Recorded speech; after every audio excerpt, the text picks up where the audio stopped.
بچے جو چیز اپنے بڑوں سے سیکھ سکتے ہیں وہ بچے کسی اسکول، کسی مدرسے اور کسی کتاب سے نہیں سیکھ سکتے۔ اسے آپ اگر ریفرنس کے طور پہ استعمال کر رہی ہیں بچوں کو کریکٹ کرنے کے لیے یا ان کے عمل کو درست کرنے کے لیے، غلطی ہم کہاں کرتے ہیں کہ ہم اسے غلط وقت پہ استعمال کرتے ہیں۔ بچے کو اپنے ایکسپیرینسز سے اس کی تربیت نہیں کرنی چاہیے۔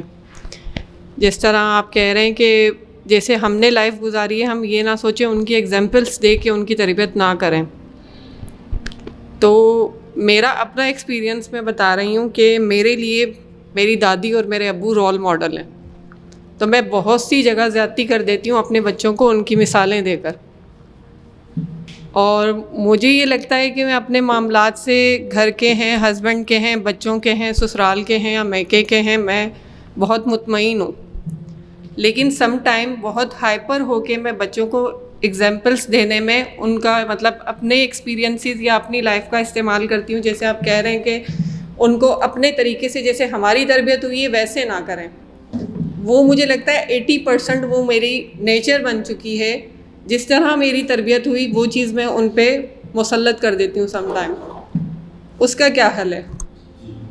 زیادہ ضرورت نہیں پڑتی، لیکن ایک بڑا بیٹا ہے جو بہت ہڈن پرسنالٹی، خاموش طبیعت، ان کے ساتھ کر دیتی ہوں زیادہ میں۔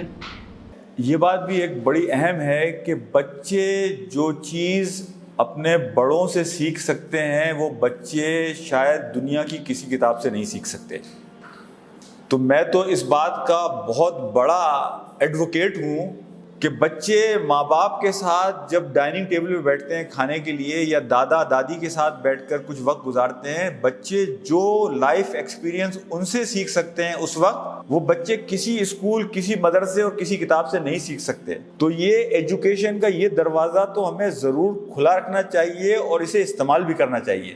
اسے آپ اگر ریفرنس کے طور پہ استعمال کر رہی ہیں بچوں کو کریکٹ کرنے کے لیے یا ان کے عمل کو درست کرنے کے لیے، غلطی ہم کہاں کرتے ہیں کہ ہم اسے غلط وقت پہ استعمال کرتے ہیں اور غلط طریقے سے استعمال کرتے ہیں۔ اگر ہم اپنی زندگی کے تجربات سے بچوں کو کوئی چیز سکھانا چاہتے ہیں یا کوئی سبق بتانا چاہتے ہیں تو اس کے لیے اچھا ماحول اور صحیح ماحول کہ جس میں وہ بات کمیونیکیٹ کی جائے کہ بچہ سننے کے لیے تیار ہو، وہ ہونا ضروری ہے۔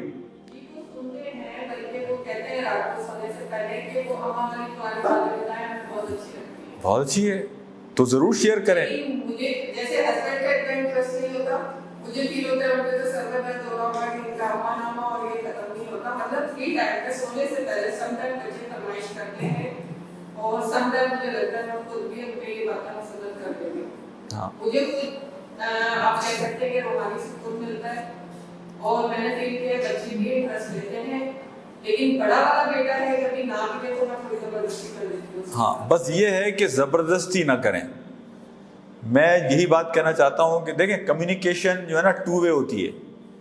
1 وے کمیونیکیشن جو ہے نا وہ پھر اثرات اپنے نہیں دکھاتی، بلکہ بچوں میں ایک ضد بھی پیدا ہوتی ہے اور ان کے اندر ایک بغاوت بھی پیدا ہوتی ہے۔ تو آپ کوشش یہ کریں کہ آپ جب چھوٹے بچوں کو سنا رہی ہیں تو بڑا بھی سن ہی رہا ہے، اگر وہ توجہ نہیں دے رہا تو آج نہیں تو کل بات کو سنے گا، یا کوئی اچھا موقع فراہم ہو جائے تو وہاں اس کو بچوں کے ساتھ گفتگو میں، معاملات میں، کمیونیکیشن میں، دیکھیں آپ کا مقصد ہے اسے بات کو سکھانا تاکہ وہ اس بات کو دل سے قبول کر لیں۔ جہاں آپ اس کے ساتھ زبردستی کریں گی وہاں وہ ڈور جو ہوتا ہے نا کمیونیکیشن کا وہ بند ہو جاتا ہے، تو وہ کنیکٹ نہیں ہوگا آپ کی بات سے۔ بس میرا صرف اتنی میری درخواست ہے۔ باقی آپ انہیں بچوں کو بڑوں کی بات سنانا، پچھلی کہانیاں سنانا، بلکہ ہم تو یہ کہتے ہیں کہ بچوں کو آپ رات کو نبی پاک صلی اللہ علیہ وسلم کی طرف سے جو احادیث ہیں وہ سنائیں، آپ صحابہ کی کہانیاں سنائیں، قرآن میں جو کہانیاں آئی ہیں وہ سنائیں۔ ان ساری چیزوں کا مقصد یہی ہے کہ یہ جیمز ہیں، یہ جولز ہیں ہماری تاریخ کے، ہماری زندگی کے۔ اسی طرح آپ کے والدین کے تجربات ہیں، آپ کے تجربات ہیں، بڑوں کی باتیں ہیں، انہیں بچوں کے ساتھ شیئر کریں، بس ایک مناسب وقت پر اور ایک اچھے ماحول میں۔